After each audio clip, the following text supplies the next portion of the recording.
Listo. Estábamos esperando, Gustavo, ya somos Ah, no, yo estoy 47. hace rato, aquí. Lo que pasa es que estaba ya. No, estamos en tiempo, estamos bien. Sí, ya hay 47 gentes, ¿no? De participantes, estamos, no sé. Está bien, vamos a empezar. Sí, sí. Ahí está grabando ya Narciso. Bueno, bueno, muy buenas tardes. La idea es que era que ustedes miran el video, pudieron mirar el video sobre el caso que estamos por trabajar todo el diplomado, sí, pudieron mirar.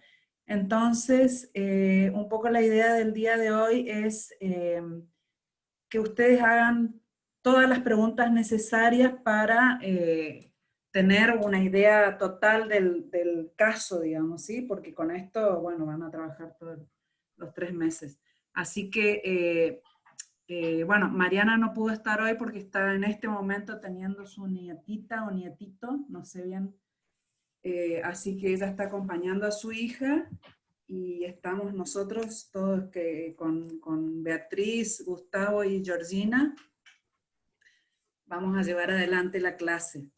Pero la clase fundamentalmente es para esto, ¿no? Para que ustedes hagan todas las preguntas necesarias para despejar dudas. Los que van a responder con mayor conocimiento son Gustavo y Beatriz, ¿sí? Y después aparte tenemos un video pregrabado de Mariana donde ella respondió ya algunas preguntas el año pasado sobre lo mismo, digamos, ¿no? Y eso se los vamos a dar después para que lo tengan. Pero en principio queda abierto a que empiecen a hacer preguntas. Ay, un segundo, que hay muchos perros acá.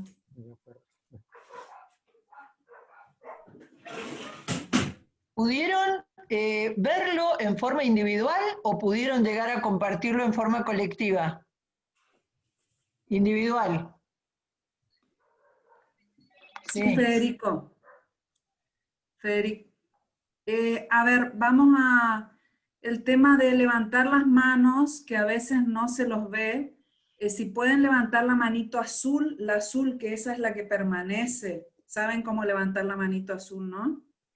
Perdón, yo estaba ¿No? levantando la mano para decir que era individual nomás, no era una pregunta. No era una pregunta. Bueno, Perdón, la perdón. manito azul, Narciso. Sí, en la sección de participantes Ujú. debería aparecer la opción de más y levantar la mano. O donde está su nombre, está la opción una me parece una opción de silenciar y la de más. A ustedes les debe aparecer renombrar o algo así. Y abajo les aparece levantar la mano. Cuando dan en la opción de participantes. Entonces ahí seleccionan donde esté su nombre, del lado derecho le ponen en más y ahí les debe salir la opción de levantar la mano. O les puede aparecer en la barra de abajo, en cualquiera de las dos. ¿Se entiende? Exacto, ahí Ricardo ya está implementando. ¿Se entiende? Se posicionan sobre el nombre de ustedes y ahí les aparece la opción levantar la mano en el idioma.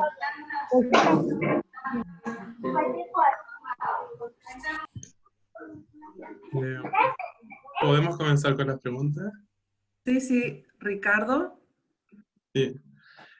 Bueno, tenía una duda Mm. sobre, cierto que las tierras se las dio el gobierno, ¿cómo se puede decir? Se las devolvió al final del pueblo mapuche el gobierno, y con eso también se dieron los recursos para poder hacer todo este proyecto, ¿cierto? Mi duda era, por ejemplo, en un momento se dijo en el video, que había un modelo ya predestinado del gobierno, que se le había presentado a la comunidad para que se construyeran ese tipo de viviendas. Entonces, eh, ¿cuánto tiempo tuvieron desde que se le entregó el dinero hasta que desarrollaron las ideas para contraponer la idea original que se le había propuesto el gobierno? Eso quería saber. Y lo otro que quería saber es que no me Eh, quedó muy claro lo del Instituto de Vivienda y Hábitat, eso que se creó en ese lugar. como cuál es su función actual. Eso. Beatriz y Gustavo. Gustavo, ¿pudiste escuchar las preguntas? Pero ¿no Sí, te parece que hagamos varias o vamos contestando todas juntas o vamos de a una? Yo creo que se pueden ir contestando y en todo caso Bien. los que querían hacer una pregunta parecida ya la tienen contestada, digamos, ¿no? Bien, perfecto. bueno, la segunda pregunta, porque la primera, en ese sentido así, es como muy particular. Yo no conozco eso con exactitud, así como el momento en que después de que tienen los recursos, actúan en el sentido que lo comenta. No sé si yo no me acuerdo bien de eso, pero en el otro caso, precisamente en el momento de todo lo que se fue discutiendo y viendo, se ve la necesidad de poder tener un instituto de la vivienda. Es decir, un instituto de la vivienda que pueda, el que pueda operar las cosas, ¿no? Entonces, esa es una de la cuestión que es importante en este asunto, cómo los actores van trabajando y de pronto, y esto sucede muchas veces, la necesidad de tener un instrumento que sea útil para poder apoyar los procesos de diferente manera.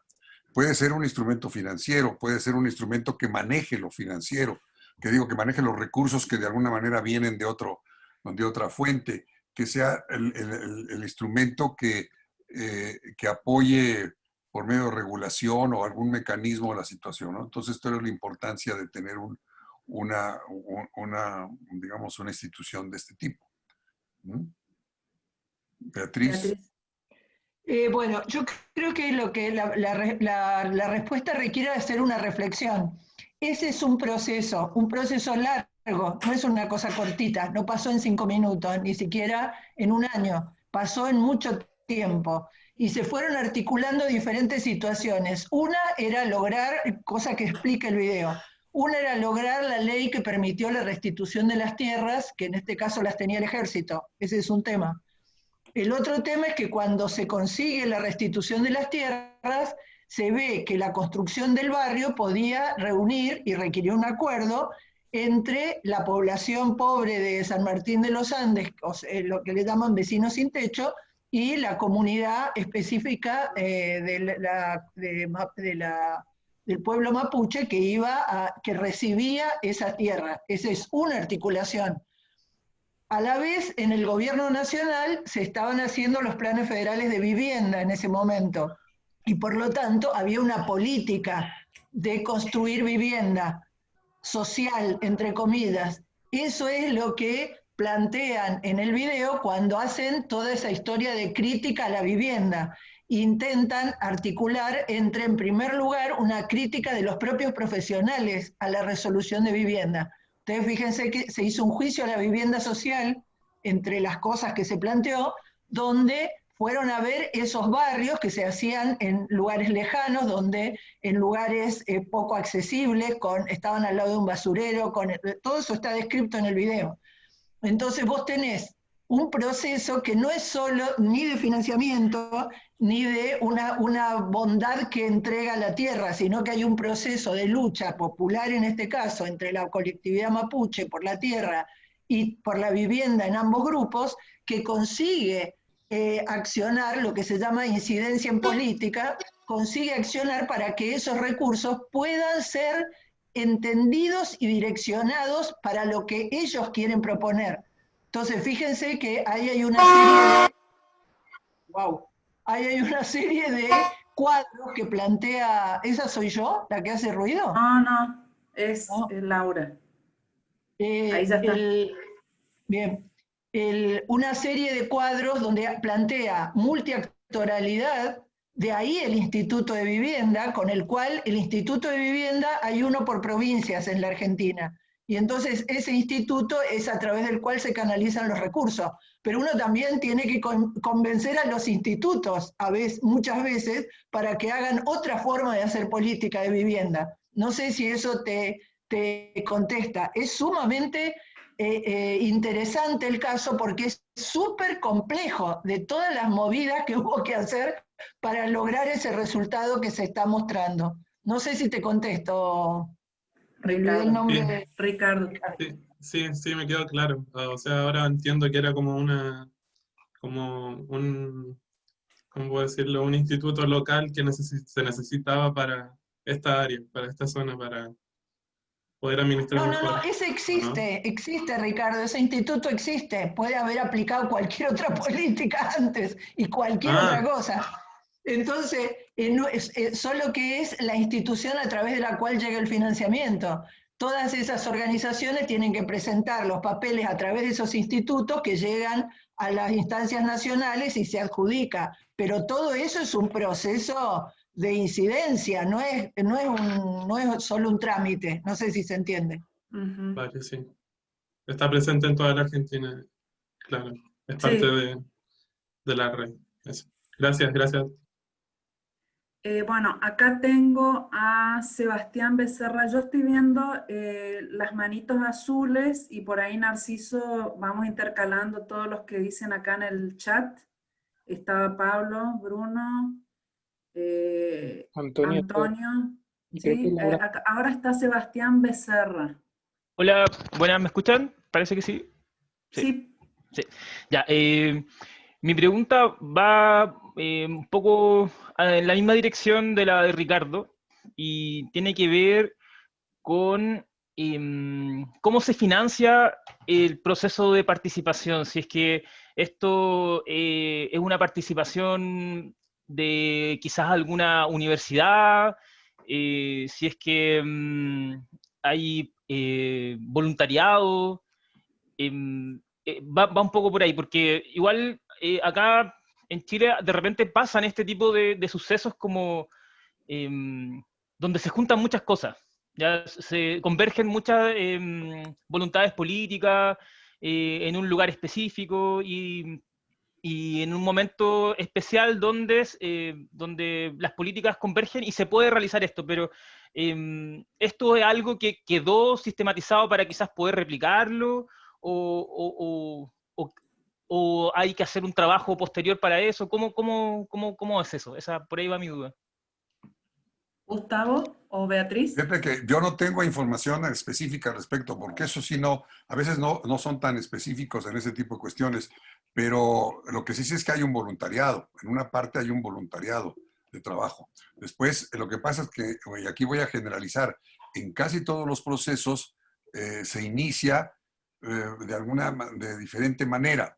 En algunos casos, un grupo, una universidad, una ONG, se relaciona con un grupo y empieza a ver un proceso de trabajo en el que todavía no hay un financiamiento definido, porque muchas veces existe, y no siempre, un recurso para el pago de los procesos, ¿no? De alguna manera, pero no en todos existe pago para la organización social, para el pago de la organización social.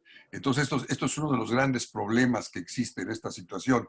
Entonces, en muchos casos hay un voluntariado que hace desde alguna universidad o de algún grupo de ONG que tuviera cierta capacidad de ese tipo de cuestiones. En algunas de las ONGs existen financiamientos que apoyan procesos sociales, pero digamos en general los financiamientos están casi todos para el proceso de lo que es la construcción de la vivienda, desde el proceso proyectual hasta la construcción. Pero en muy pocos casos existe esta situación de esa. Yo puedo comentar que en la experiencia mexicana ha habido dos, ¿no? Digamos, nos tocó participar, Enrique Ortiz y a mí, en la creación del Fondo Nacional de las Habitaciones Populares en 1982, y ahí sí establecimos de antemano en el diseño que había un recurso para apoyar la organización. Y había un de gran ese tipo. Y también cuando hicimos el diseño del programa de mejoramiento de vivienda del distrito de la Ciudad de México, que ya lleva más de 200,000 acciones, es decir, en su primera etapa, una cosa así, también establecimos que tenía que haber un apoyo institucional para la cuestión de la organización de la participación. Ahí lo que había era una capacidad de la propia institución de apoyar ese proceso de organización. Esto es muy variado en ese sentido. En este caso, lo que pasa es que muchas veces en la etapa de la construcción, pues hay recursos que pueden asumir un poco este costo del financiamiento, ¿no? Me refiero al costo del financiamiento de los asistentes técnicos. El otro financiamiento, que es el de la construcción, como lo explicó Beatriz, ese surge hasta que se aprueba por una institución de algún tipo. Hay financiamientos internacionales, hay financiamientos locales de otros grupos y hay financiamientos gubernamentales. Bueno, yo vuelvo a decir lo que planteé recién. Ese es un proceso que como motor tiene la necesidad de vivienda de esos dos grupos sociales. Y ellos son los que motorizan junto con no, ni ONG ni universidades. Ellos son los que organizan eso. Piden, lamentablemente no está Mariana, que es a la que la llaman. Mariana es cordobesa y la llaman por internet. Le dicen, por favor, ¿nos podés ayudar a generar este proceso de gestión para lograr este objetivo? Y se genera en eso con un montón de, llamémosle, militantes urbanos. El muchacho que trabajaba en la radio, todos tenían el mismo objetivo. Y entonces van haciendo todo ese proceso organizativo que va incidiendo sobre la municipalidad, sobre el instituto, sobre el ejército, sobre los profesionales. Y entonces cuando logran en ese proceso, vieron que dice ponerse de acuerdo en qué objetivo, con qué concepto se va a desarrollar el proyecto es súper integral, no es solamente un proyecto de barrio y vivienda. Vieron que Mariana explica lo de la multiescalaridad y explica desde la vivienda hasta el territorio, y entonces todo eso son conceptos y organizaciones y acuerdos de trabajo llevados por las propias organizaciones. Esas organizaciones las van acompañando sin financiamiento, como acaba de explicar Gustavo, trabajadores sociales. Vieron que ahí dice que los trabajadores sociales estaban al lado y después cuando ya hay acuerdo entra el sector duro de la profesión, y en el sector duro de la profesión lo tienen que estar convenciendo que no tiene horario de trabajo así nomás, que tiene que ser parte del proceso social que se está produciendo. Y entonces, eso para mí es muy importante que esto se entienda, porque hay una movilización social que motoriza esto, donde todo lo que nosotros estamos acostumbrados a ver, que son arquitectos contratados, vieron que incluso plantea que las contrataciones no están buenas como la forma de contratación de los profesionales. Entonces, porque los limita a una determinada lógica, y acá había otra lógica. Entonces, en ese sentido, el proceso, en un momento dado, va gente de La Plata a ayudar, a aportar, pero van así, una vez al año, y el proceso lo está siguiendo las propias organizaciones, en el lugar, con la gente del lugar, no desde las universidades. Las universidades en este caso han sido acompañantes, nada más, lejanos además, porque La Plata está súper lejos de San Martín de los Andes. Hasta ahí llegó lo que conozco. Después, la misma Mariana creo que ni siquiera estaba financiada.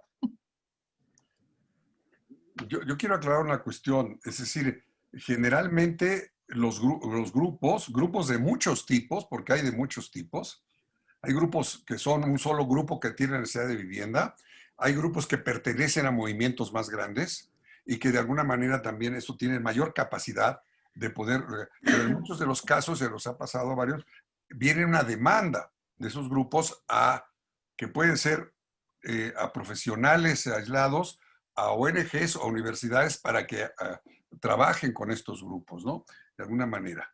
Y esta situación es digamos, una discusión respecto a este proceso inicial. Muchos hemos planteado que esto debe ser un apoyo del Estado. En la parte inicial de toda la parte de promoción debe haber un recurso para pagar estas cosas del Estado.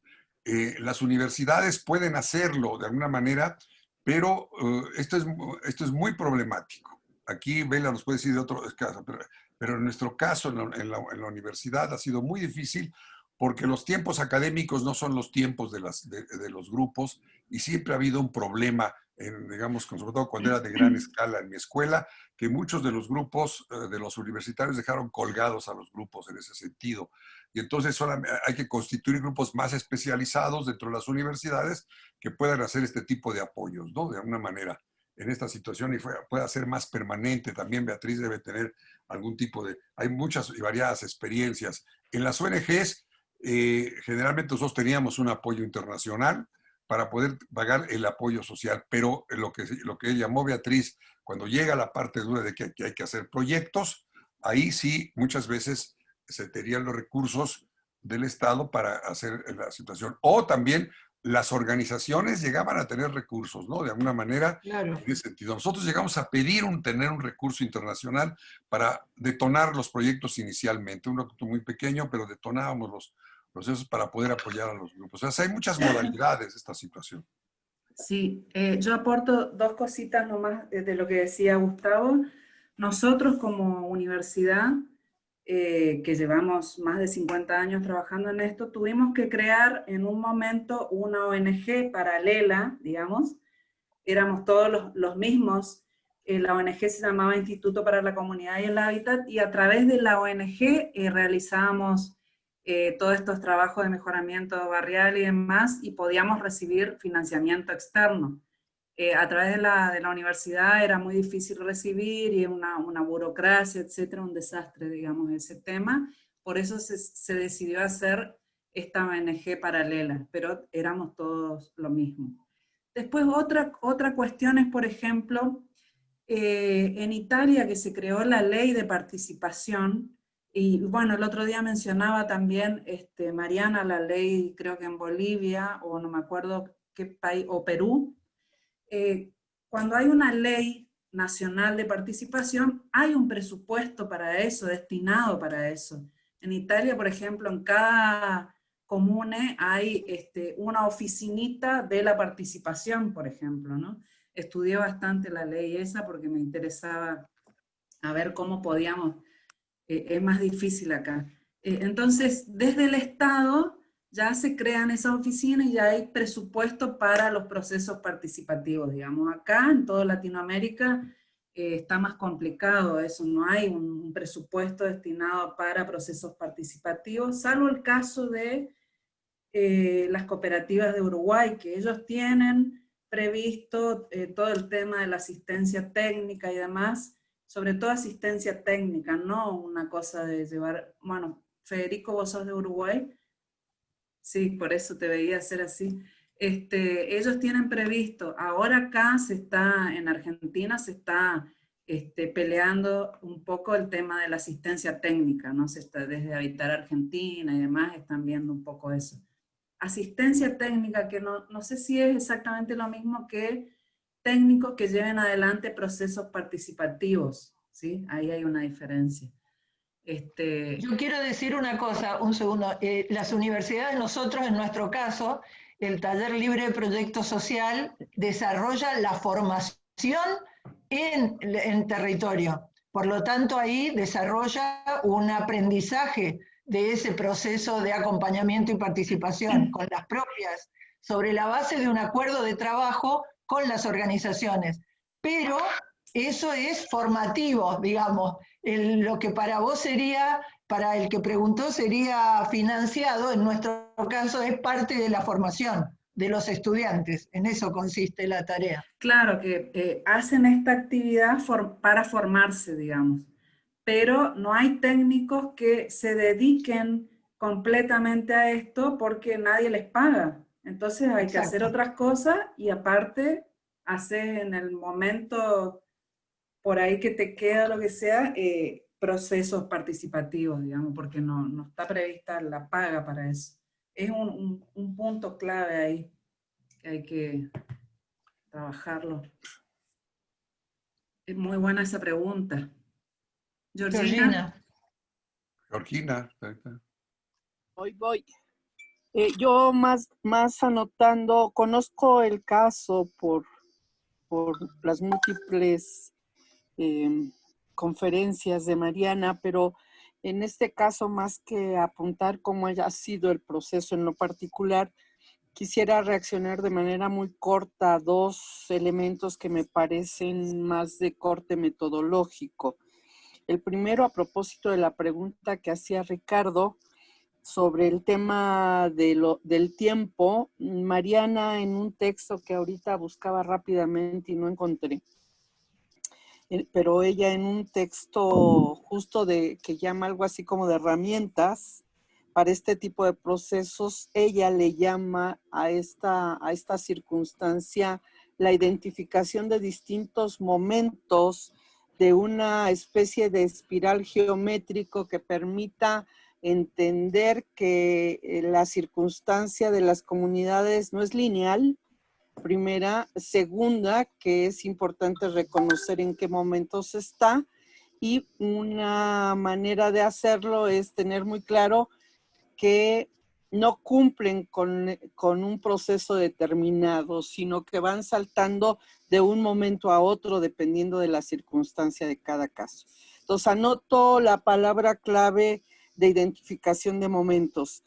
En el mismo sentido, a propósito de la pregunta de Sebastián, y yo creo que más allá de los relatos que cada uno de nosotros pueda hacer, lo importante es la identificación de los distintos actores que participan en este tipo de procesos, en donde nuestro trabajo es poder identificar quiénes son, qué objetivos tienen y en consecuencias qué necesidades tienen. Mi experiencia dice que las organizaciones sociales tienen un referente de territorio, tienen una estructura organizativa e intentan, muchas veces lo logran, otras no tanto, una estructura de decisión de carácter democrático. Y eso implica una actividad militante, más que de voluntariado, es una militancia que muchas veces está ligada a una actuación política, una visión política, y seguramente impulsada por alguno o algunos de sus miembros. Entonces, la actividad militante, digamos que capaz que no coincidiría en que le llamáramos de voluntariado. Otro es el asunto de los organismos civiles que logramos algún apoyo de asistencia técnica que justifica intervenciones a partir de los organismos de apoyo internacional, las agencias de desarrollo, que a veces están incluso soportadas por gobierno, y ahí encontramos algunos pequeños recursos que, dicho pronto, no nos garantizan ni continuidades ni mucha sobrevivencia, de tal manera que hay que ligarlo a las cuestiones de diseño de políticas públicas que consideren el pago de la asistencia técnica y capaz que también a legislaciones que consideren en los procesos de gestión de cada una de las organizaciones sociales para de algo se tiene que vivir. Y si el sector privado por negociar un clavo se quiere embolsar todo, debería de preverse que el trabajo que desarrollan muchos de los dirigentes sociales debería de tener alguna contribución que tiene que ser clara, precisa y transparente. Bien, yo iría a ver, justo se fue Federico, o estás ahí, le tocaba a él, o si no a Laura Phillips. Alguno de los dos están sin cara. O si no, Federico Francisco Espinosa. También Pablo Bruno, que no encuentra la manito. Aquí andamos sí, ya. acá los tengo anotados, a Pablo y Antonio, pero voy por orden. Sí, Federico estaba primero. Laura Phillips. Francisco Espinosa. Francisco, aquí. estás ahí. Dale. Sí.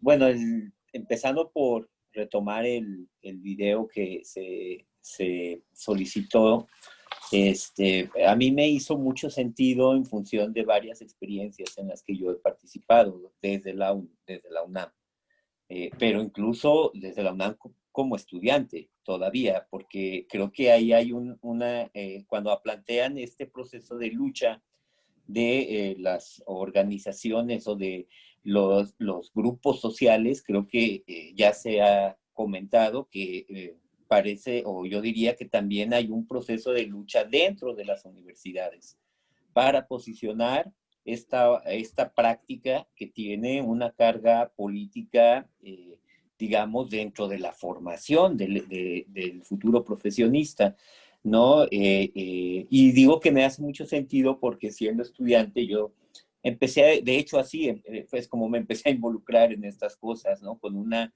experiencia que se da con un grupo de indígenas triquis, que es una derivación de los mixtecos, que radica en la Ciudad de México y que, digamos, de un proceso, después de venir de un proceso de 15, 20 años por la lucha para acceder al suelo urbano, es que llegamos como estudiantes a acompañarlos en la concepción espacial, ya en la configuración espacial de sus viviendas. Y lo primero que me llama aquí la atención es cómo se construye esta legitimidad, ¿no? En el caso que se expone y lo que ustedes puedan reflexionar en torno a esto, esta legitimidad del acompañante, porque en mi experiencia no es que llegue uno a decir quiero ayudar. O sea, en mi experiencia hay un posicionamiento también crítico del propio ejercicio, de este carácter hegemónico que existe y que prevalece aún de la producción de la arquitectura de autor. Entonces, este posicionamiento político es el que permite hacer, digamos, determinado clic con estos otros procesos de lucha que están enarbolando estos sectores de la sociedad.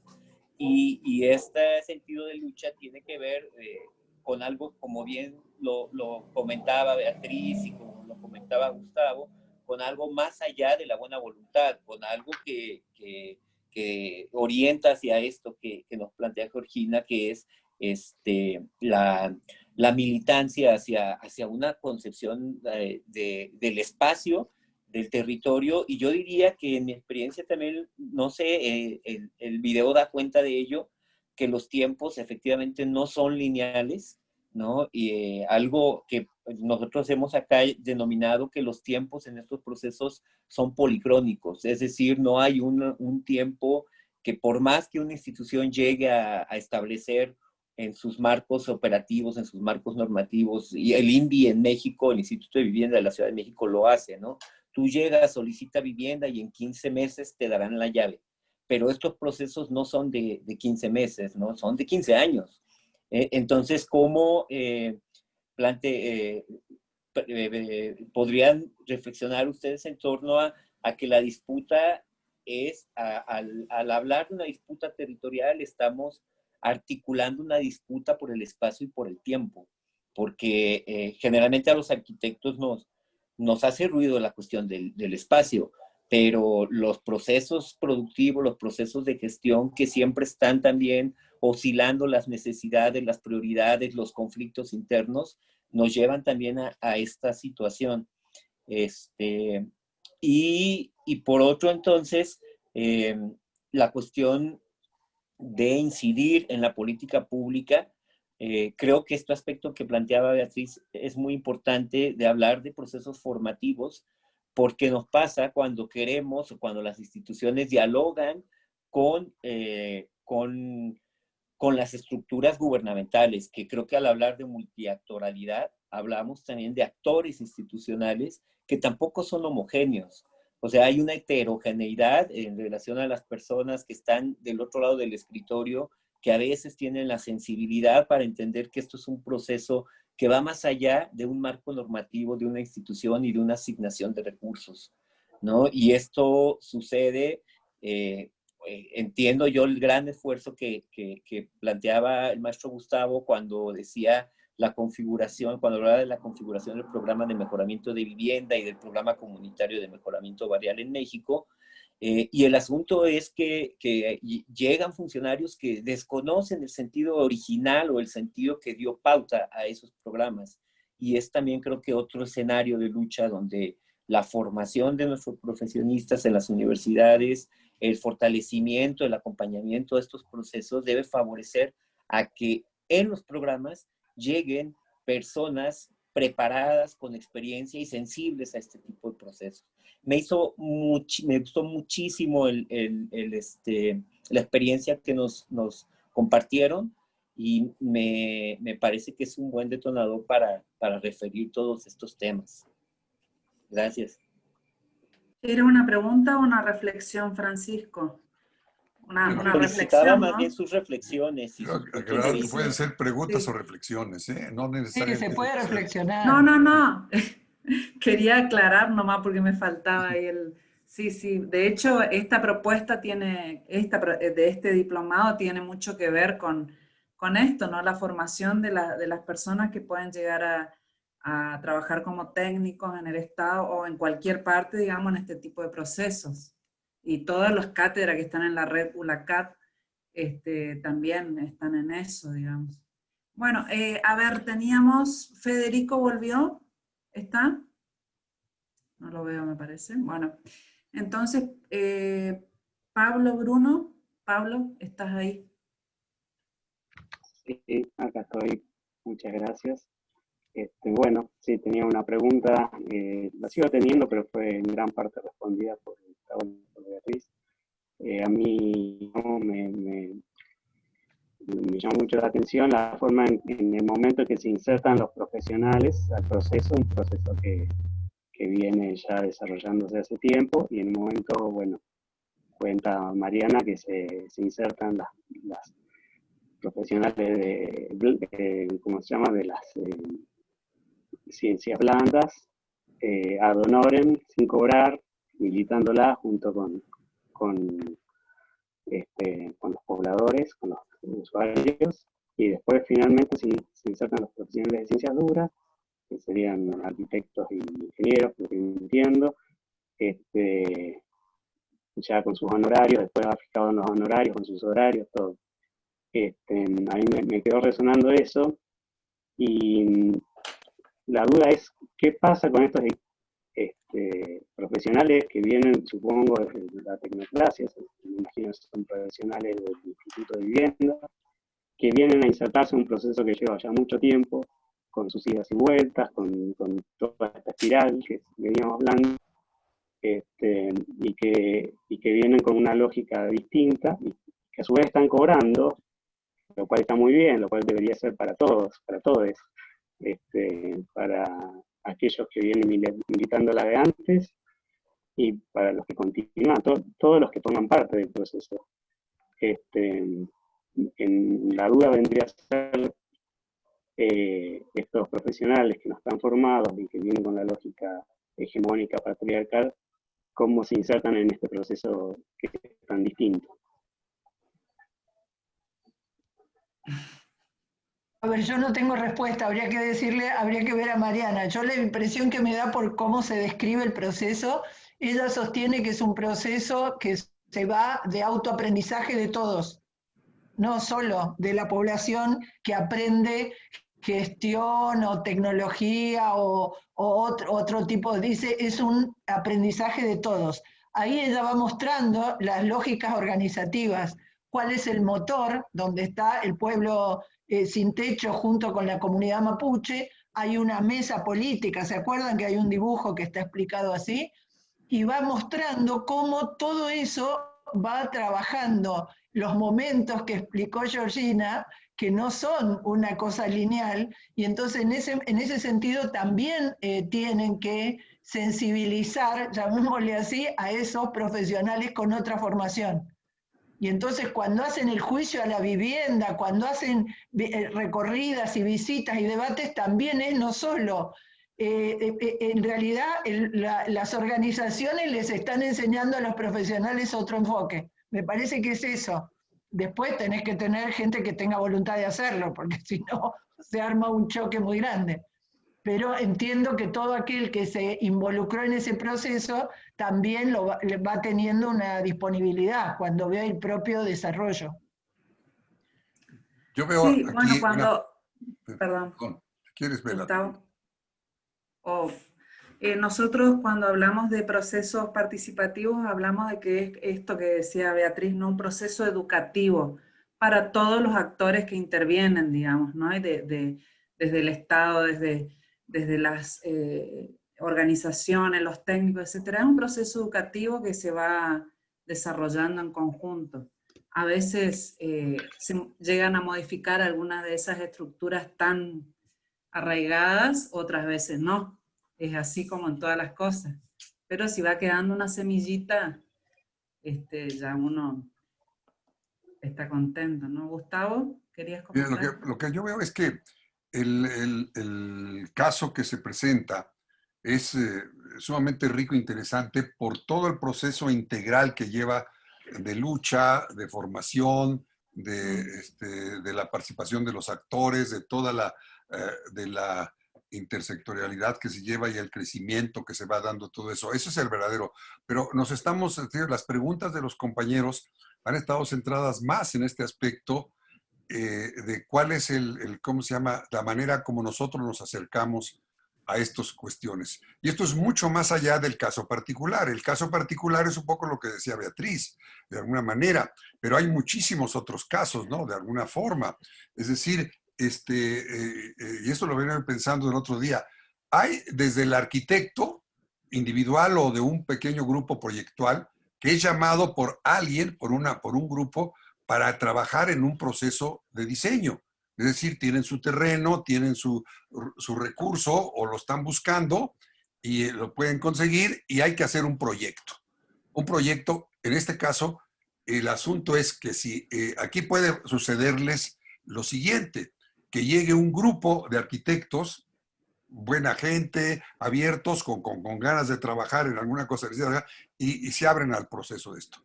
Pero el problema que aquí existe es que si ese grupo de arquitectos tiene la capacidad para trabajar en el proceso de diseño, no en el de producción social del hábitat, porque eso también hay que tenerlo muy claro. Hay muchas situaciones diferentes. Entonces, cuando ya llegan a este punto y los arquitectos empiezan a trabajar en el proceso de diseño, y si están acotadas las condiciones de producción para que esto pueda suceder, bueno, su trabajo es su capacidad de hacer el diseño participativo.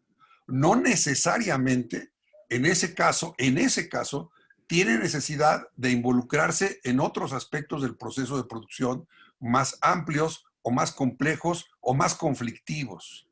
Y entonces esto también es una manera diferente de alguna forma. También hay el caso, otro caso, es cuando los arquitectos, de alguna manera, están siendo parte de una instancia como una ONG, como una universidad, o alguna otra característica que les permite ya no trabajar individualmente, sino son parte de un grupo que ese grupo tiene la capacidad de poder ver más la amplitud de un tema, porque también lo que va a pasar, y esto es casi genérico, que casi todas las demandas de los sectores populares, de los sectores de bajos ingresos, siempre están involucradas en conflictos, casi siempre. Siempre surge algún tipo de conflicto.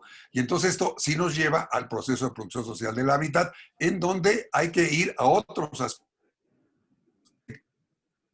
como los que pasan en este caso, es decir, a tener que tener una gran cantidad de cuestiones sobre las que hay que trabajar y abordar.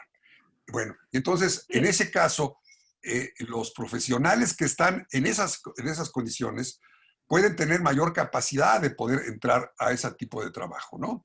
Y hay también otra cosa que aquí Georgina me podrá decir alguna cuestión a ese aspecto, y ellos han tenido ese intento de alguna manera de ser grupos de los organismos políticos, ¿no? De alguna manera, que están en la lucha política por el hábitat, y que desarrollan su grupo técnico, como es el caso del MOI, por ejemplo, o de algunos otros en este caso. En el caso mexicano hemos tenido algunos ejemplos de movimientos sociales que decidieron, por ejemplo, en lugar de trabajar con las ONGs, con sus arquitectos militantes.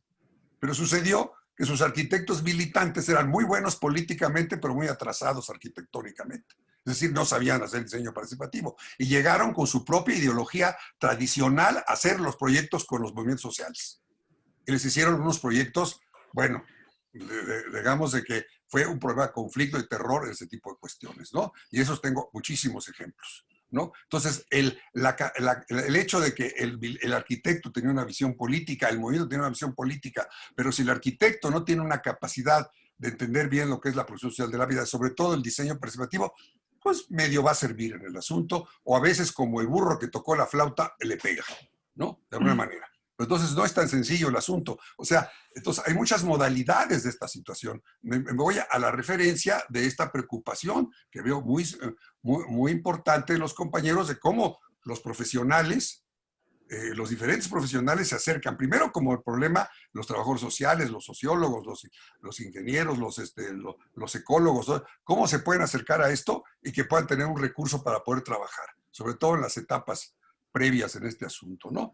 Y además, o en las etapas ya profesionales, ¿no? De alguna manera, en ese tipo de cuestiones. Entonces, esa es una primera preocupación. Pero la otra es que tenemos que ver que hay muchas modalidades del trabajo profesional también de este sentido, ¿no? Aparte de lo que ya se dijo de las universidades en las que tenemos situaciones de aprendizaje, digamos, o de posibilidades de trabajar con grupos.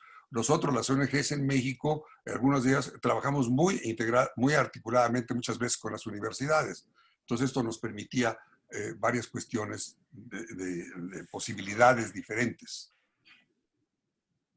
Bueno, a ver, yo diría Antonio Torres, porque Laura Phillips no sé si está, y Federico tampoco.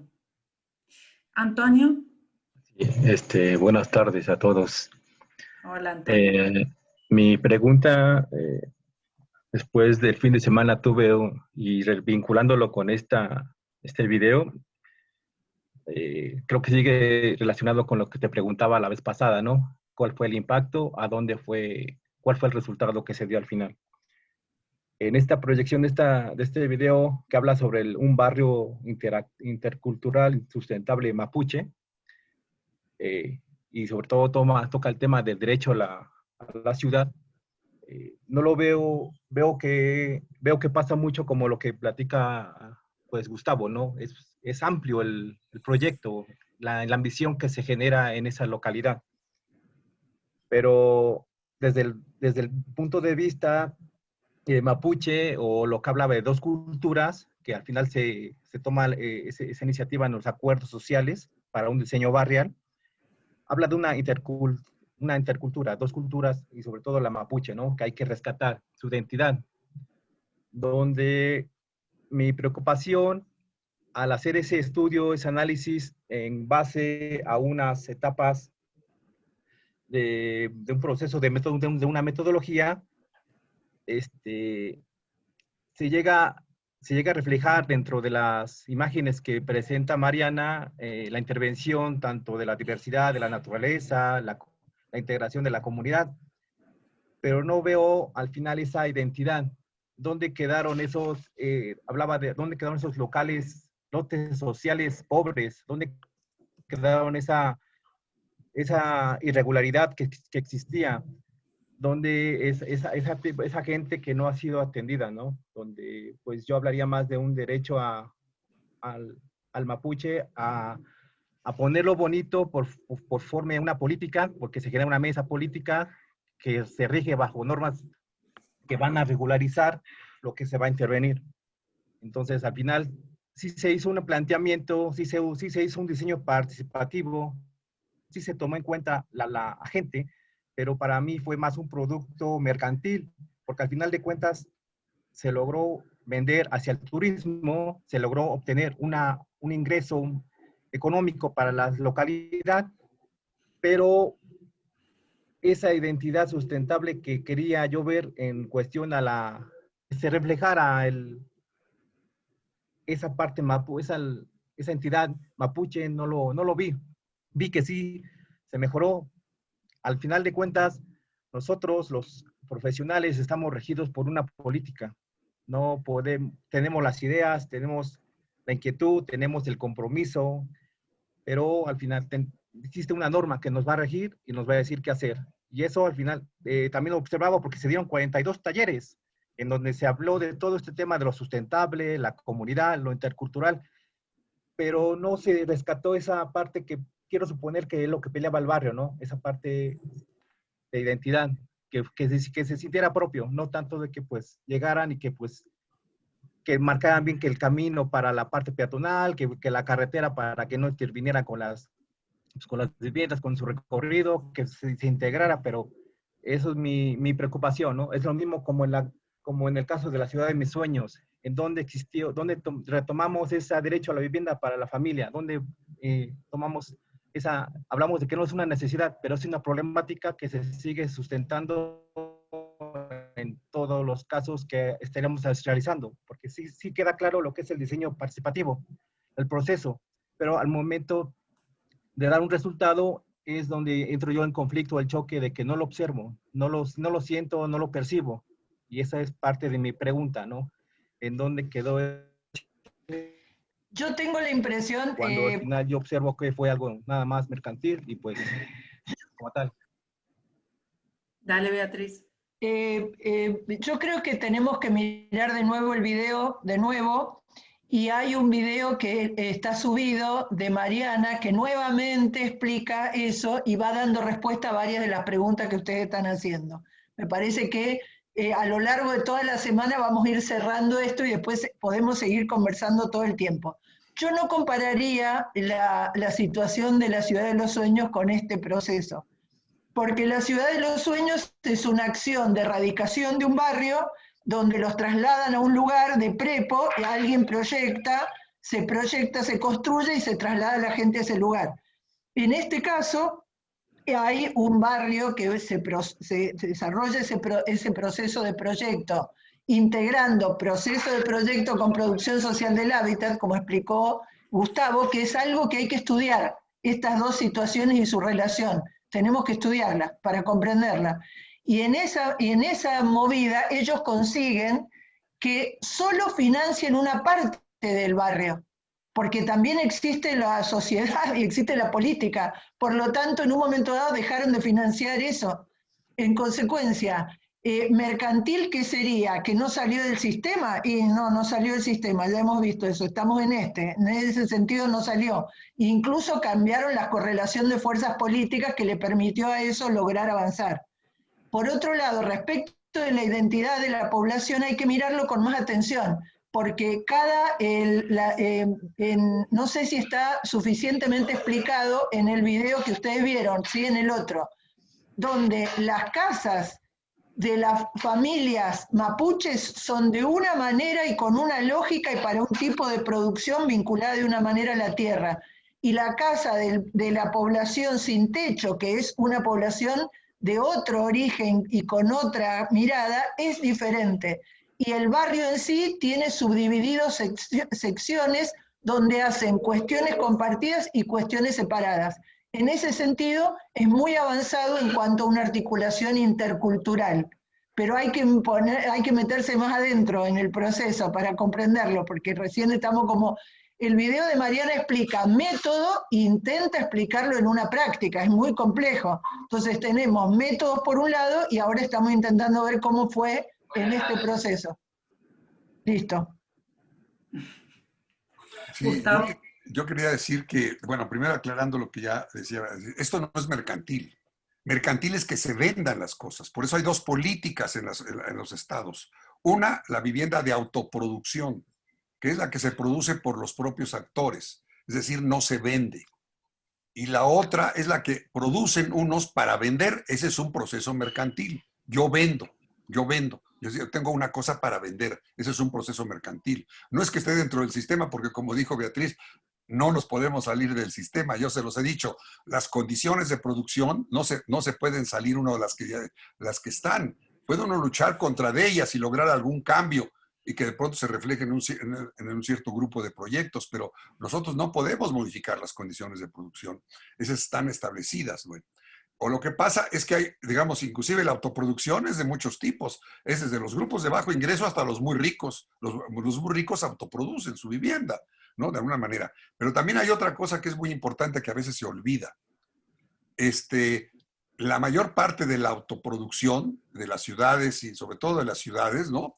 Es una autoproducción que utiliza los mercados, es decir, compra los materiales que ya están más o menos hechos de alguna manera, utiliza mano de obra muchas veces pagada, y entonces también eso es un mercado, utiliza diferentes tipos de mercado, utiliza el mercado del financiamiento también puede ser, o los mecanismos de subsidio de otro tipo. Entonces utiliza toda una serie de cuestiones que permiten que las cosas se puedan hacer de alguna manera, pero no es así. Bueno, la otra cosa que me preocupa un poco del compañero es que no lo ve. Bueno, es que es un problema en la arquitectura no se ve, o se ve muy bien lo que dice Beatriz, que dos grupos diferentes de culturas diferentes habitan de formas diferentes, y entonces este proceso permite que eso se exprese en su solución arquitectónica. Pero no porque de pronto vuelve a creer lo que decía Francisco, esta deformación del arquitecto de autor. Parece ser que el autor lo que hace es una cosa de forma diferente, ¿no? Diferente de las otras, pero nada más visualmente.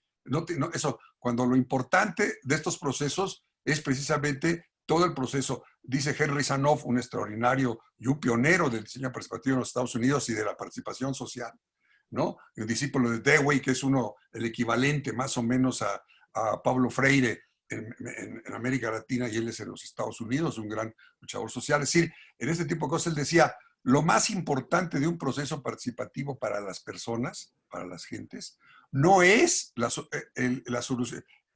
solución material final, sino haber participado y haber decidido las cosas que se hicieron. Eso es lo más importante. Sí.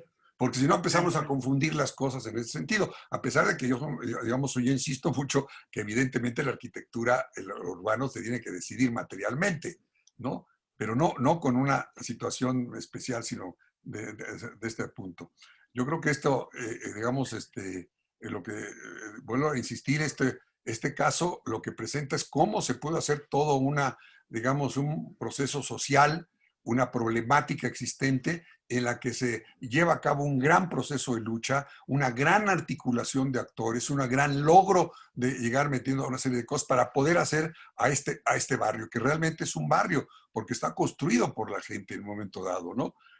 Podríamos tener la discusión sobre barrio. Barrio es otra discusión muy compleja también, ¿no?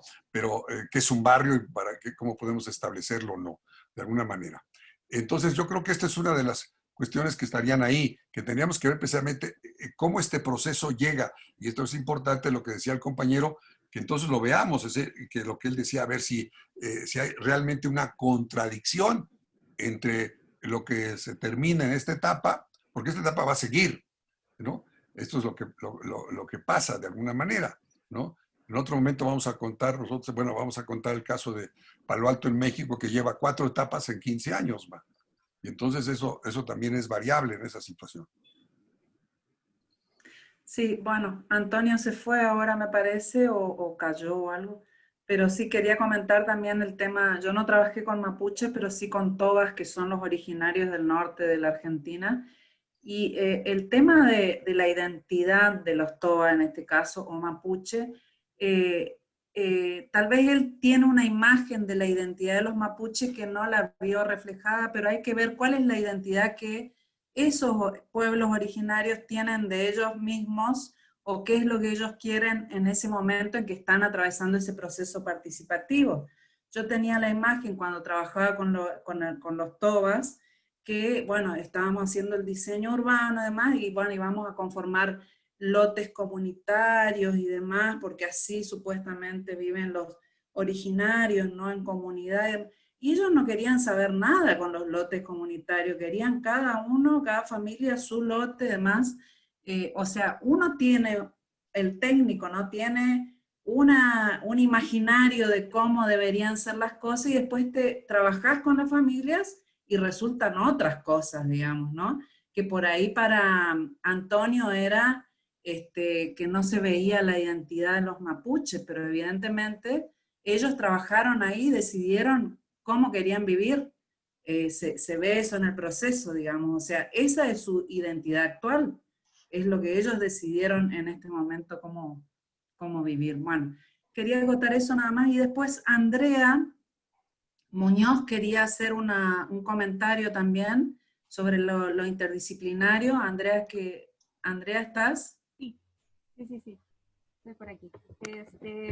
Yo quería comentar que respecto a un poco lo que estaba comentando el compañero Pablo, Bruno, como de esta interdisciplinariedad justo entre estas ciencias o de la gente de ciertas disciplinas y de otras disciplinas y cómo se había dado como ese proceso en el barrio intercultural.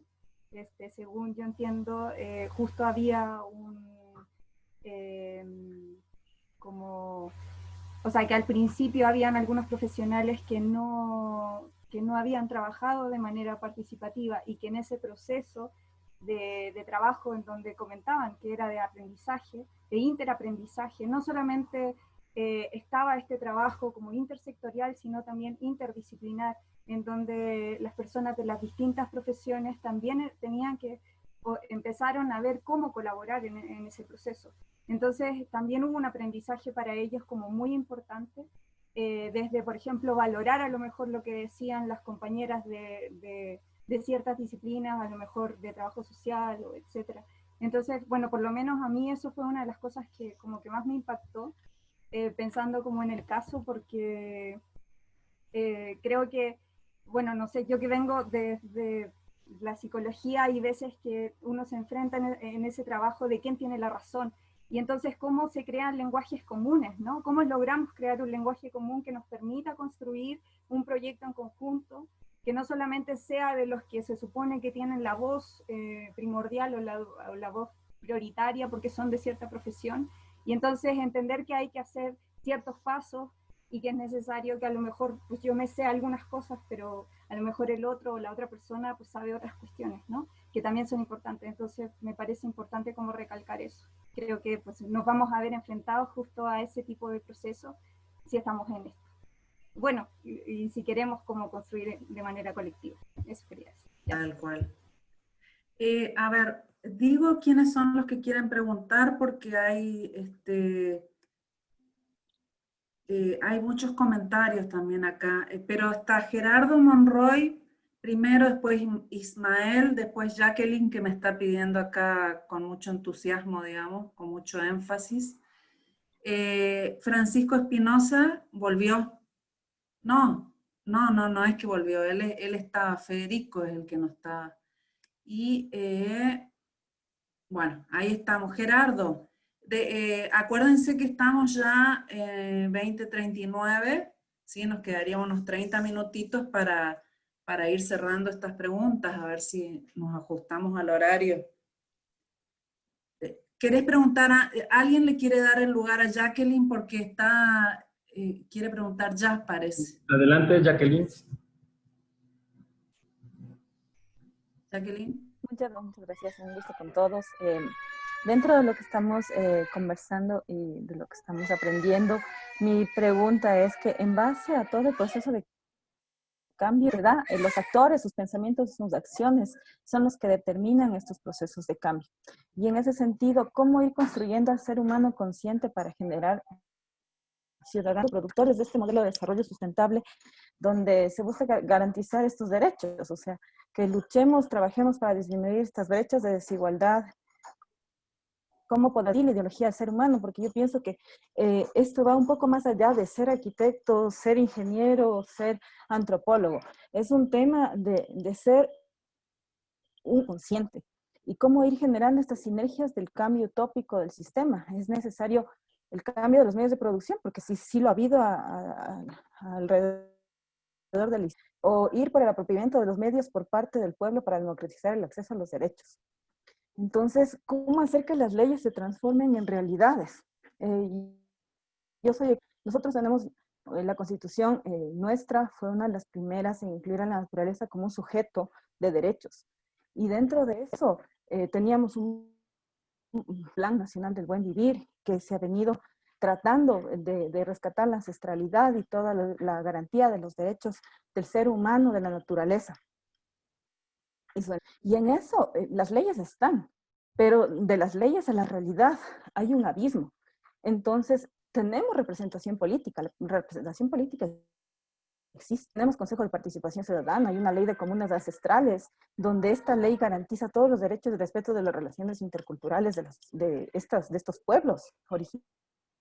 Existe una ley de transparencia, pero en las economías de América Latina y en nuestros pueblos hay tal vez unos antivalores que están tergiversando todos estos que se tienen previstos para el cambio del sistema. Inclusive se ha implementado el tema de las economías populares solidarias, hay asambleas participativas, silla vacía. Entonces, mi pregunta es que si estamos dentro de este sistema, si estamos dentro de esta economía, tenemos que incidir en las políticas públicas para poder generar los cambios mientras nos desenvolvemos de una manera activa y somos partícipes como ciudadanos activos. La otra pregunta sería que la única manera de incidir en este cambio de las políticas públicas sería participar dentro de la política electoral. Eso, gracias.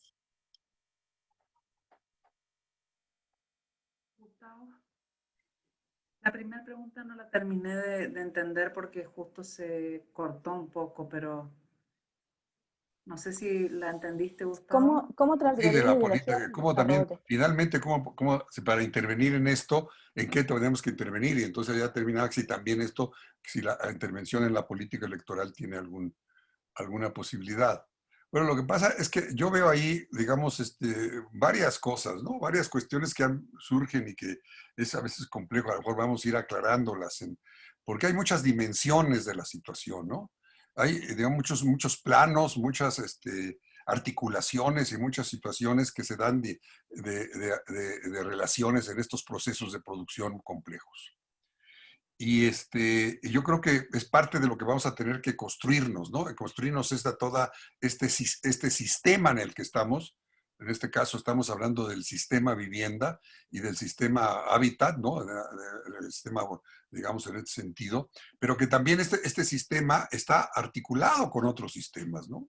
No está aislado, no es un sistema cerrado, es un sistema que está interdependiente con los demás, ¿no? Y entonces nosotros tenemos que empezar a ver todo este tipo de cuestiones, porque cada una de estas situaciones de interrelación o que se dan implica diferentes cuestiones. Una de ellas es la política, como se estaba diciendo aquí, ¿no? De alguna manera. Y entonces, y no sé, porque está complejo, trataré de explicarme a ver si puedo, ¿no? De alguna manera, que en términos un poco, digamos, tenemos nosotros una problemática general en la sociedad, que es el hecho de que una gran parte de la población en nuestros países tiene una carencia, así dicho así sustantivamente, una carencia de condiciones urbano-arquitectónicas, ¿no? De alguna manera. Y ese es nuestro campo específico. Nuestro campo específico no es la economía, no es el trabajo, no es el generar trabajo de otro tipo de cosas, o sea, o no es el de las relaciones familiares, o sea, nosotros tenemos eso, pero todo está de alguna manera articulado, pero nuestro trabajo esencial es el asunto. Y nosotros decíamos que trabajábamos en los que éramos arquitectos de alguna manera, pero que también en los procesos de producción del hábitat entran otros profesionales, porque era un aspecto en que a la gente le aprieta el zapato.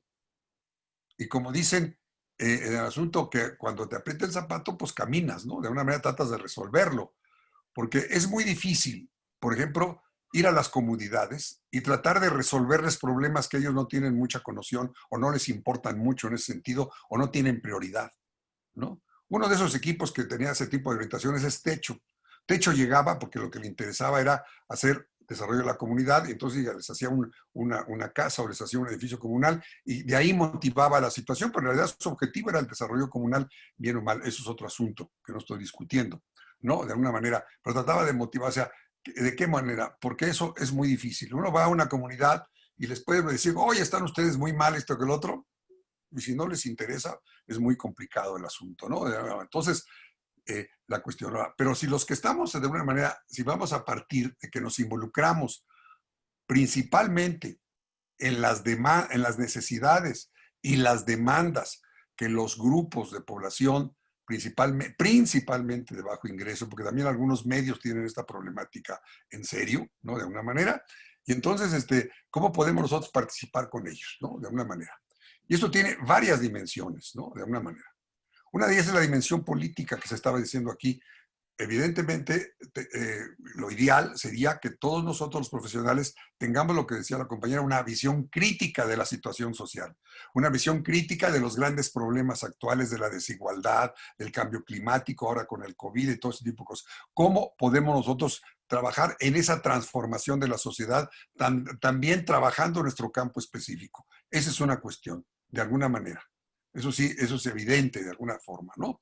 O sea, y entonces, claro que nosotros estamos centrando principalmente en este problema. ¿Cómo nosotros podemos trabajar en la disminución, eliminación de las desigualdades existentes en este campo? Esa es una cuestión. Y entonces eso está en ese aspecto. Lo que pasa es que si estamos en la producción de la vivienda y del hábitat, tenemos que saber de ese campo específico. Además, con todas las demás relaciones, ¿no? De alguna manera. Y en el caso de nosotros los arquitectos, lo que nosotros tenemos que tener, lo que siempre he dicho, además de la actitud, que eso estamos diciendo, tienen que tener la aptitud, o sea, de saber cómo se trabaja en una manera de diseñar con los demás. Y esto es un cambio epistemológico completo de los arquitectos, porque en ese sentido no es un problema de voluntad. Yo tengo ganas de oír y hacerle bien cosas a la gente. No, no es tan sencillo. Acabamos muchas veces haciéndoles cosas más mal que bien, de alguna manera. Entonces, esta actitud también es necesaria y este curso tiene una parte importante de esto. Es decir, cómo ustedes pueden tener la aptitud para trabajar con esos, cómo se dialoga. Quiero decir yo, para no extenderme más, de alguna manera que yo he dicho que nosotros, los arquitectos participativos, somos como psicoanalistas del espacio, como terapeutas. Nuestro trabajo es ayudar a los grupos sociales humanos, digamos, a que entiendan ellos su habitar, a que sepan cómo trabajar en él, sepan cómo trabajar en transformarlo, en construirlo. Y nosotros les ayudamos así en ese sentido. No somos los que les vamos a decir qué hacer ni cómo hacerlo, sino vamos a trabajar con ellos. Lo que pasa es que tenemos muchos elementos para que ellos puedan cómo hacerlo y hacerlo mejor, poderlo hacer sumando los saberes. Esa es una cuestión que me parece, porque nos vamos a ir aclarando estas cosas porque son muy variadas de alguna manera, ¿no? Una cosita para responder a Jacqueline. Acá, como nosotros tenemos este tema de gestión, una materia de grado en arquitectura y después una maestría y demás para formar a los técnicos en esto, ya hay muchas camadas de técnicos, sobre todo arquitectos, que están formados para procesos participativos y demás, que en este momento están llegando ya a niveles de incidencia en el gobierno, digamos, que son secretario de tal cosa, director de tal cosa, el segundo del intendente de la ciudad también es arquitecto que se formó con nosotros y demás. Todos ellos en este momento están desde su profesión, que son arquitectos, pero se formaron de esta manera y aparte hacen política, digamos, y son candidatos a determinados cargos y demás, están accediendo a niveles de poder importante en nuestra provincia al menos, ¿no? Entonces, por ejemplo, hay 2 personas que están en planificación urbana y territorial de la provincia del Chaco, que son 2 arquitectas, y ellas, por ejemplo, están generando ahora, nos contrataron, nos llamaron, digamos, para empezar a trabajar junto con ellas, que ya están en eso, y los técnicos de ahí formarlos para trabajar procesos participativos y demás. Entonces, en nuestro caso, por ejemplo, nuestra manera de ir incidiendo políticamente es a través de la formación de los técnicos, justamente. Formarlos y después en algún momento van llegando a puestos de poder, digamos, si están en cuestiones políticas, ¿no? O sea, desde la política, formándote como técnico para esto, podés también incidir y muchísimo, ¿no? O de ir viendo quiénes podrían, eso es, fue uno de las premisas de este proyecto de acá, que se armó con todo esto de formación y demás, de ir incidiendo desde la formación de los técnicos, como decía Gustavo también. En este momento están ocupando un montón de cargos públicos y altos. Acá, ¿no? Bueno, acá hay una persona que quería comentar algo.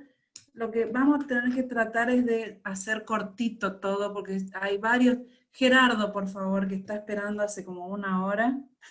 Después te doy, Anaí, el espacio. Muchas gracias. Saludos a todos. Trataré de ser muy breve. Creo que parte fundamental de este tema tiene que ver con pensar siempre cómo llegamos a participar en uno de este tipo de procesos. ¿Cuál es el origen que nos lleva? Y una vez que entendemos eso, pues también tenemos que preguntarnos, ¿para jugar qué papel? A mí me gusta mucho el fútbol. Cuando entramos a un equipo de fútbol, jugamos como equipo y normalmente te pones de acuerdo qué posición vas a jugar y juegas. No puedes jugar así de manera tan libre, y en la medida que entiendes esa forma o ese papel que vas a jugar, pues mejor será la capacidad de articularse como equipo para lograr el resultado de jugar bonito. Por ahí se preguntaba cómo se pueden financiar ese tipo de procesos. Yo creo que ese es uno de los retos más importantes que tenemos los que participamos en este tipo de aventuras, porque en pocos lugares se cuentan con los apoyos o con el soporte que pueda darle sobre todo continuidad a procesos que muchas veces requieren desarrollarse en medianos plazos, y para ello se necesita tener mucha inventiva. En el caso, voy a poner un ejemplo que tuvimos, mi primera experiencia en donde participé en un proceso de diseño participativo, que se dio además de forma muy fortuita. Yo estando estudiando en la universidad, recibió la universidad una solicitud de la Unión de Cooperativas de Occidente, integrada por una serie como 300 cooperativistas que vivían la mayor parte de ellos en 2 comunidades o en un par de municipios en Jalisco, Zapotitlán de Vadillo y Comala, que fueron sumamente afectados por un sismo. Y entonces la Unión de Cooperativas solicitó el apoyo al ITESO. El ITESO organizó a un grupo de estudiantes para enviarnos de hecho nos sacó de clases, inventó una figura nueva que le llamó semestre de campo, que no se llevaban a cabo entonces, y nos mandaron a la localidad. La cooperativa, que vivía de las aportaciones de sus cooperativistas, solventó todos los gastos de operación de manutención de nuestra estadía en campo. Nos puso una casa, nos puso comida todos los días, en la mañana, en la tarde, en la noche, hasta nos invitaban las cervezas los fines de semana, y nos permitió estar en la localidad, conocer a la localidad y poder tener una mayor facilidad para participar del proceso que la gente estaba viviendo en ese momento. Y bueno, ese es un ejemplo. Hay otros ejemplos en los que desafortunadamente no se cuenta con ese financiamiento. Ahorita no estoy seguro, pero en años anteriores, en la Secretaría de Desarrollo Social, para los proyectos, los distintos tipos de proyectos, en las reglas de operación se consideraba un 6% del presupuesto para que se pudieran atender este tipo de trabajos o de acciones de asistencia técnica.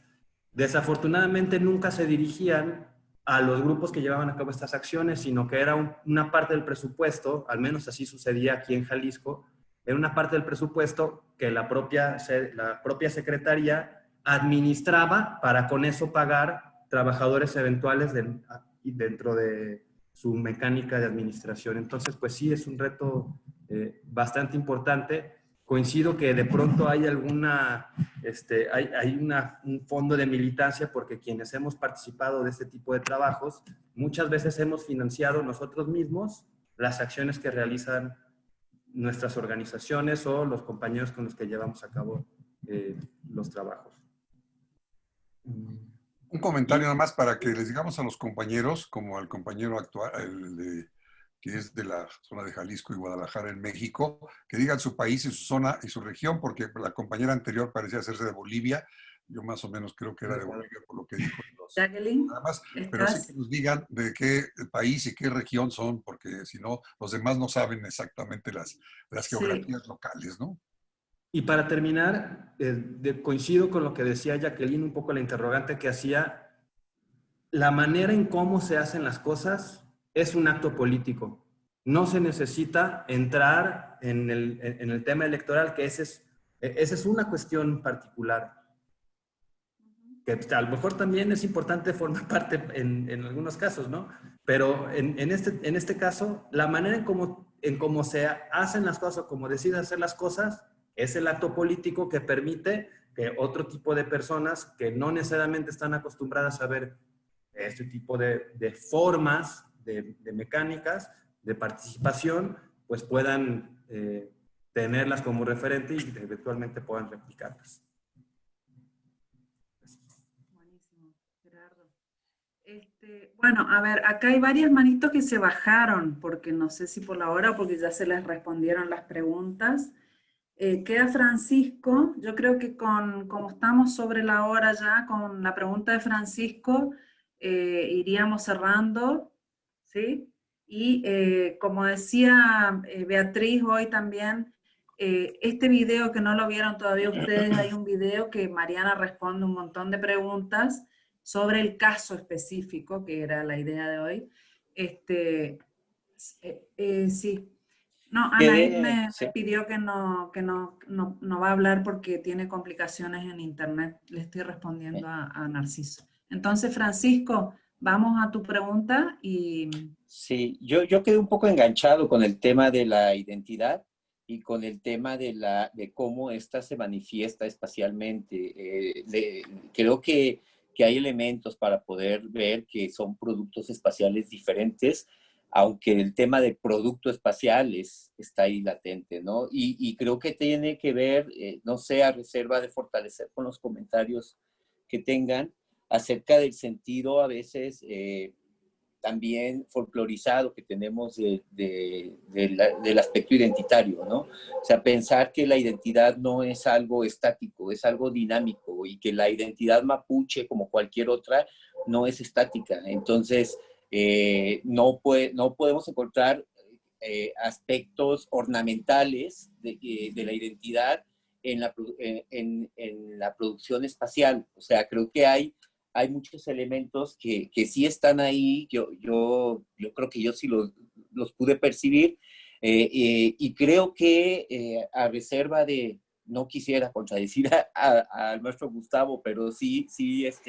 poder promover esta reflexión que de entrada no veo un Oxxo, de entrada no veo los lotes bardeados, ni veo rejas en las viviendas. Entonces, hay ahí ciertos aspectos espaciales en donde se manifiestan las dinámicas sociales que llevan a fortalecer el aspecto del referente identitario, porque generalmente pensamos, o creo yo que la arquitectura de autor apela a esto, ¿no? A tomar ciertos elementos ornamentales o el color o ciertos aspectos formales e incluso obligar a una comunidad a que debe vivir así, porque esa es la connotación folclorizada de ese referente identitario. Entonces creo que cuando las cosas se dan de manera colectiva, el autor es un autor colectivo que no ve su espacio como un producto, sino como ese proceso que lo han estado planteando, ¿no? La vivienda es el punto de partida, y aquí el suelo es un punto de partida que lleva un proceso, y digamos, el resultado espacial ni siquiera es un producto acabado, porque entiendo yo que hay una dinámica viva que interactúa con su espacio permanentemente y que lo lleva a un proceso de transformación espacial, tal como el referente identitario también se va transformando, y más en este caso donde están interactuando dos referentes identitarios, que es el mapuche propiamente y el de los sin techo. Entonces creo que eso sí es algo que yo sí puedo ver materializado espacialmente, y a lo mejor eso también nos genera darle otro sentido al aspecto del diseño participativo. Perdón, voy a participar porque quiero aclarar que no sé si no me expresé adecuadamente, pero yo estoy totalmente de acuerdo con lo que está diciendo Francisco. Yo no estoy en desacuerdo, al contrario, yo le decía porque el compañero decía que no se veía, yo digo que claro que se veía ahí una diferenciación. Y claro, porque quien decide cómo habitar deben ser las personas. Pero también recordemos una cuestión, esto es una cuestión dialéctica, el diseño participativo. Entonces, por lo tanto, también intervenimos los arquitectos, ¿no? Yo les puedo enseñar procesos en los que tuvimos procesos participativos, en que si no hubiéramos estado nosotros, la gente no llega a esas soluciones, ¿eh? O sea, nosotros también aportamos toda una serie de cuestiones. Es un encuentro horizontal, ¿no? No somos simples dibujantes de la gente, que eso es lo que algunos creen, ¿no? De alguna manera. Porque nosotros tenemos precisamente lo que vamos a aportar todo, bueno, en primer lugar, podríamos aportar toda nuestra ideologización y colonialidad que tenemos los arquitectos con respecto a la arquitectura. Eso puede ser, que eso es lo que pasa a los que llegan si no tienen una... Pero nosotros también lo que vamos a llegar es a aportar toda una serie de saberes y conocimientos que son transformados en esta situación, ¿no? Son reutilizados en ese sentido, y ahí se construyen expresiones, yo no llamo más identidades, más expresiones que son muy propias de aquellos grupos sociales, ¿no? De alguna manera. Y también encontramos que ellos están en un sincretismo. Nosotros también venimos, es un sincretismo, ¿no? De alguna manera. Nosotros hicimos para un grupo Tomí, hicimos una serie de proyectos. Ellos invadieron una zona, un edificio, un lote en una de las zonas más centrales de México, en la avenida Chapultepec, y avenida Insurgentes, que son dos ejes así, a media cuadra invadieron. Y lucharon durante muchos años, ¿no? Durante muchos años. Y para poder hacer el proyecto. Y en uno de los proyectos que lo hicimos con un compañero de la tesis, hicimos un proyecto con la teoría de Habraken para poder hacer toda una espacialidad que se mueve y que se flexiona en una estructura soporte. Y en ella habíamos logrado que la comunidad pudiera tener, por ejemplo, una espacialidad que se interconectaban todas las viviendas entre sí. Bueno, las autoridades casi les da un infarto, ¿no? De alguna manera, porque les pareció una cosa que era totalmente absurda, ¿no? De alguna manera. Eso yo lo vi en China. En China yo llegué a ver en una comuna, en una serie de edificios que se hacían de 3 pisos en el campo, por el que ahí sembraban hasta las orillas, porque para alimentar a tanta gente, pues se siembra todo, sobre todo en la zona del río Yangtze, donde es una gran propiedad agrícola, tenían 4 cosechas al año. Entonces, hicieron edificios en altura, 3, 4 pisos. Pero las casas que tenían eran así como casas, se interconectaban todas porque las familias se podían interconectar. Nosotros así lo hicimos porque ese era el diseño de la gente. No se pudo, ¿eh? Tampoco, aquí está Georgina, ellos hicieron un proyecto también con un grupo indígena y tampoco les dejaron hacer lo que tenía que hacer el proyecto en ese tipo de cosas. Tienes que luchar con esta situación. Finalmente, sí lograron sus espacios de productividad y todo eso. Ya no lo hicieron con nosotros, lo hicieron con otro grupo. Finalmente, digamos, eso sí, con uno de estos arquitectos que yo les digo que son los arquitectos de las instituciones, pero que no son muy arquitectos muy transformadores o no luchan mucho por las transformaciones, sino hacen una arquitectura bastante semejante a cualquier otra, ¿no? De alguna manera. Entonces, ese tipo de cosas. Entonces, bueno, ahí están ese tipo de situaciones. Entonces, yo creo que esta cuestión de la identidad es muy importante en el sentido de la identidad de la gente. Esto los psicólogos y los antropólogos pueden decir más al problema de la identidad, de alguna manera, que se construye, se refleja en ese sentido. No es tanto que, porque si metemos otro grupo, la identidad se acabó, porque ya no hay ninguna identidad física. Nadie va a ver la identidad física. No, eso no se ve, ¿no? De alguna manera. Nosotros la vemos porque culturalmente la podemos leer, ¿no? De alguna manera. Entonces, es una de las cosas que están ahí.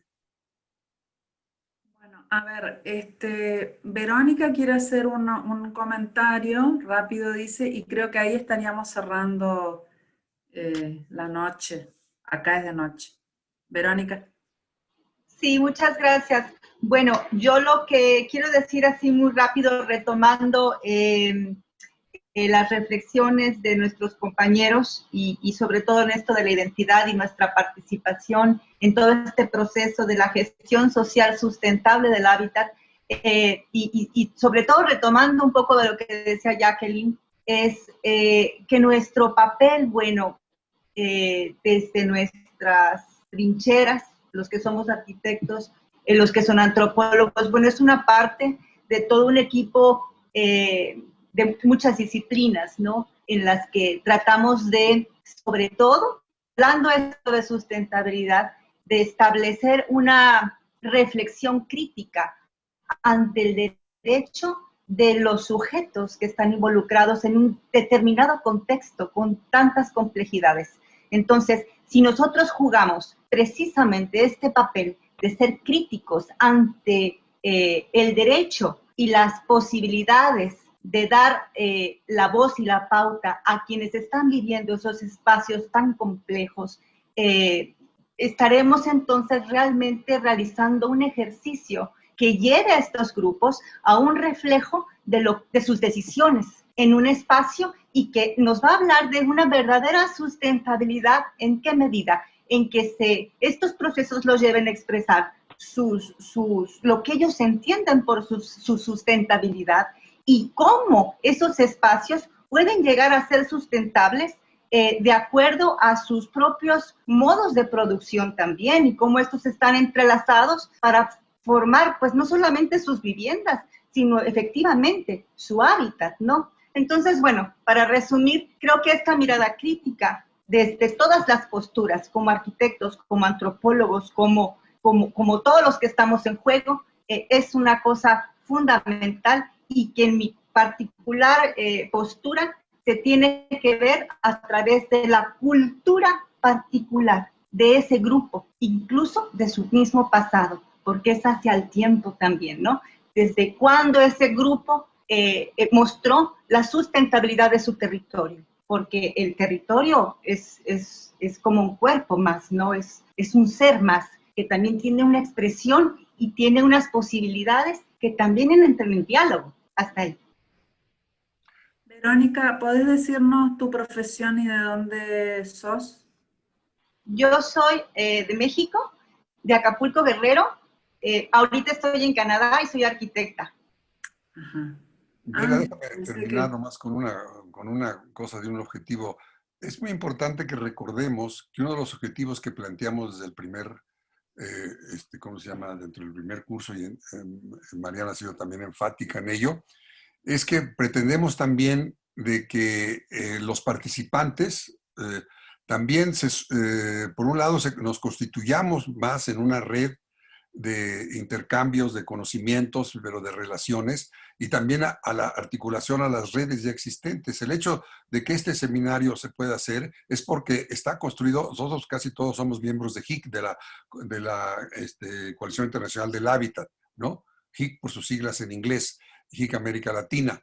Y entonces, esto, y desde hace mucho tiempo tenemos una fuerte relación latinoamericana, además somos miembros varios de nosotros de la ULACAP, la Unión Latinoamericana de Cátedras de Vivienda, y a su vez somos, digamos, partícipes de varias organizaciones.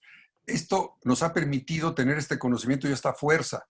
Entonces nosotros necesitamos, los arquitectos, además de lo que se decía la compañía de las comunidades, que es muy cierto, es decir, nosotros, y los profesionales que estamos en esto, necesitamos estar constituidos en redes para poder tener mayor presión en la sociedad en lo que se decía. Cómo poder cambiar las leyes, los reglamentos, las actitudes, todo eso. También tenemos que salir a discutir con la sociedad, porque la sociedad, ese llamado opinión pública, tiene unas deformaciones bastante grandes con respecto a estos temas. Y tenemos que salir a luchar en la opinión pública, en los medios, en todo, a tratar de discutir ese tipo de cuestiones, no solamente con los grupos específicos que trabajamos, y con los gremios de profesionales que también se tienen que ser parte de una lucha por esa situación. Entonces, ese es un objetivo que pretendemos y los invitamos a que no perdamos la relación y que se sumen ustedes a los grupos que tenemos para seguir trabajando en este sentido, en el que la primera cuestión que todos vamos a obtener es mayor conocimiento, porque nos relacionamos mucho y nos informamos. Hemos aprendido mucho unos de otros, de todos nosotros, ¿no? Es que la formación es nuestro mayor capital en este caso, ¿no? Para incidir justamente lo que decía Jacqueline. Bueno, acá terminamos la sesión de hoy y a ustedes les queda el video de Mariana donde ella responde puntualmente sobre el caso, ¿sí? Ese, Narciso, no sé si ya se los mandaste o se va a mandar ahora. No, eso se los mando en el transcurso de hoy para que lo vean. Es del webinar que hicimos a principios de año. Entonces, bueno, ahí van a tener muchas respuestas y en el transcurso de la semana tienen que ver el trabajo que tienen que hacernos, ya está en el aula virtual, ¿sí? Justamente tienen que ver el tema de los actores, definirlos. Acá tengo actores y nivel de participación en la gestión y producción del hábitat, tipo de diseño, tipo de crecimiento, También tienen un cuento que se llama Viviendo el Diagnóstico, que lo tienen que leer y comentar, ¿sí? Entonces, bueno, todas esas actividades tienen durante la semana. Por supuesto, ustedes se organizan en sus tiempos y nos veríamos el sábado para hablar sobre esto, ¿sí? Sobre el trabajo de la semana, y bueno, si quedan algunas dudas del caso, creeríamos que ahí ya va a estar Mariana, que es la que tiene el mayor conocimiento, digamos. Acá me están preguntando, bueno, Anaid no habló porque me dijo que tenía problemas con su internet. Exacto, ahí está. Volvieron a preguntar por eso. Bueno, entonces, acá cerramos, creo, la noche, siendo las 21:11, ¿sí? Y nos encontramos el sábado